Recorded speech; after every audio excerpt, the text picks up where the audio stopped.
আসসালামু আলাইকুম, আমি কাজী তাসাদ্দুক ইসলাম, এমএস এক্সেল টিউটোরিয়ালে স্বাগত। আজকের ভিডিওতে আমরা শিখব কিভাবে রো হাইট চেঞ্জ করা যায়। আমি এই ভিডিওতে 5টি পদ্ধতি দেখাবো এবং একটা বোনাস পদ্ধতি দেখাবো। পদ্ধতিগুলো ব্যবহার করে আপনি যে কোনো সময় রো হাইট চেঞ্জ করতে পারবেন।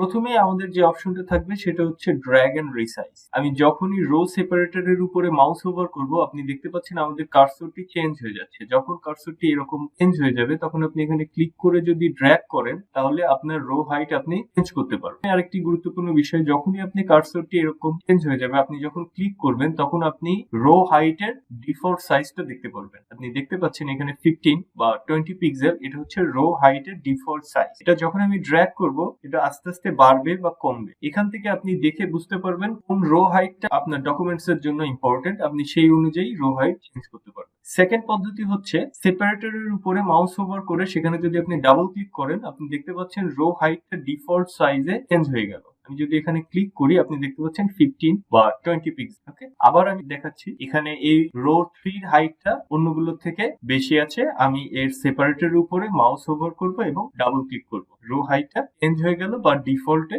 কনভার্ট হয়ে গেল। এর পরবর্তী অপশন হচ্ছে আপনি যে রো হাইটটাকে চেঞ্জ করবেন সেই রোটাকে সিলেক্ট করবেন, রাইট ক্লিক করবেন এবং এখানে একটি অপশন আছে আপনি দেখতে পাচ্ছেন রো হাইট। আপনি যদি এখানে ক্লিক করেন, এখানে আমাদের ডিফল্ট রো হাইট 15 এটা দেওয়া আছে। আমি এখান থেকে রো হাইট চেঞ্জ করতে পারি। সাপোজ আমি এখানে 25 লিখে যদি ওকে তে ক্লিক করি, আপনি দেখতে পাচ্ছেন আমাদের রো হাইট চেঞ্জ হয়ে গেল। চতুর্থ পদ্ধতি হচ্ছে যে রোটা বা যে রো গুলো আপনি চেঞ্জ করবেন সেটাকে সিলেক্ট করবেন, হোম ট্যাবে যাবেন, ফরম্যাট অপশনে যাবেন, এই ড্রপ ডাউন থেকে রো হাইটে আপনি ক্লিক করবেন। এখান থেকে আপনি রো হাইট চেঞ্জ করতে পারেন। আপনি চাইলে কিবোর্ড শর্টকাটও ইউজ করতে পারেন। যে রোটা আপনি চেঞ্জ করবেন সেটাতে সিলেক্ট করবেন, কিবোর্ডে প্রেস করবেন অল্টার H এখান থেকে আপনি রো হাইট চেঞ্জ করতে পারেন।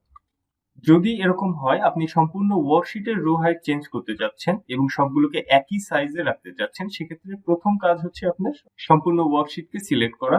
তারপরে আপনি আমার দেখানো যে কোনো পদ্ধতি ব্যবহার করতে পারেন। আপনি যে কোনো রো সেপারেটরে ক্লিক করে ড্র্যাগ করতে পারেন, সবগুলো রো চেঞ্জ হয়ে যাবে। যে কোনো একটিতে রাইট ক্লিক করে আপনি রো হাইটটিকে চেঞ্জ করতে পারেন, অথবা আপনি হোম ট্যাবের ফরম্যাট অপশনে গিয়ে অটোফিট করে দিতে পারেন। যেভাবে আপনি চান আপনি রো হাইট চেঞ্জ করতে পারেন। প্রথমে আপনাকে সম্পূর্ণ ওয়ার্কশিটটা সিলেক্ট করে দিতে হবে। আজকের ভিডিও এ পর্যন্তই। আশা করি রো হাইট নিয়ে আমাদের আর কোনো প্রশ্ন নেই। তারপরেও যদি আপনাদের কোনো প্রশ্ন থাকে রো হাইট নিয়ে, অবশ্যই আমাকে কমেন্টসে জানাবেন। আজকের ভিডিওটি ভালো লাগলে অবশ্যই চ্যানেলটি সাবস্ক্রাইব করবেন এবং সামনের ভিডিওতে আমরা কলাম উইথ নিয়ে কথা বলবো। ইনশাআল্লাহ আপনাদের সাথেই পাবো। আসসালামু আলাইকুম।